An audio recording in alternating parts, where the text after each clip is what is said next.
Bismillahirrahmanirrahim. Assalamualaikum warahmatullahi wabarakatuh. Syukur alhamdulillah. Kembali kita bertemu pada sore hari ini.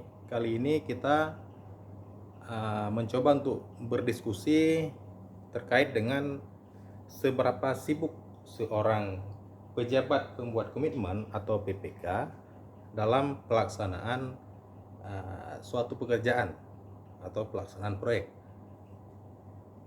Nah, berbicara seberapa sibuk PPK itu tentunya kita bisa memulai dari penetapan HPS yang tentunya berdasarkan dokumen perencanaan atau DED. Ini untuk kalau pekerjaan konstruksi. Kemudian setelah HPS ditetapkan, tentunya dilanjutkan dengan menyurati Pokja pemilihan pengadaan barang jasa untuk dilakukan proses tender. Lalu setelah proses tender selesai dilaksanakan, maka di sini langkah selanjutnya yang dilakukan oleh seorang PPK adalah mereview hasil pemilihan penyedia atau mereview hasil tender yang dilakukan oleh Pokja pengadaan. Nah, tentunya kalau hasil reviewnya dapat diterima, maka langkah selanjutnya adalah menerbitkan SPPBJ, surat penetapan penunjukan penyedia barang dan jasa.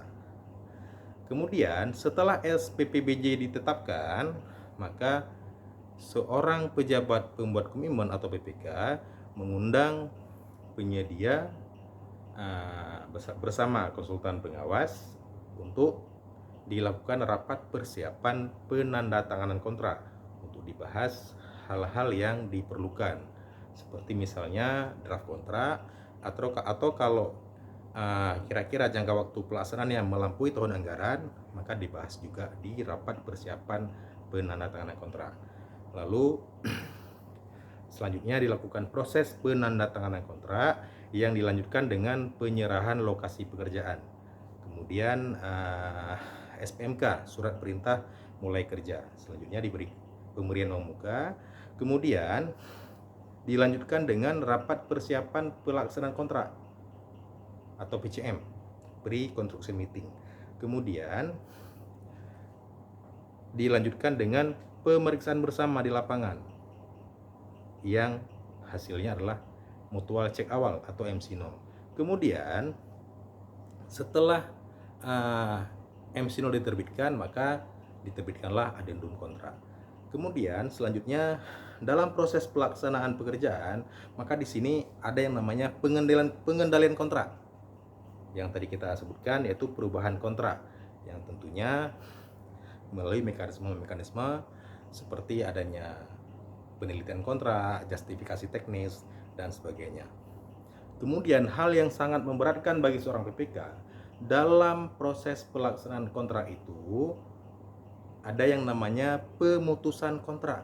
Nah, di sini harus sangat hati-hati terkait dengan hal-hal yang harus dipenuhi, dan tentunya ini jarang terjadi. Sekalipun itu diperlukan, itu dikarenakan ada kaidah-kaidah yang harus dipenuhi. Dan hal ini akan kita kupas lebih lanjut dalam pertemuan yang lain. Kemudian ada juga yang namanya kalau pekerjaan itu kira-kira tidak selesai atau hampir selesai, maka dapat dilakukan pemberian kesempatan untuk menyelesaikan pekerjaan, dan tentunya nanti akan dilanjutkan dengan denda atau ganti rugi. Jadi inilah butir-butir langkah-langkah yang harus dilalui oleh seorang PPK, sehingga kita dapat membayangkan betapa padatnya, betapa sibuknya seorang PPK dalam pelaksanaan suatu proyek.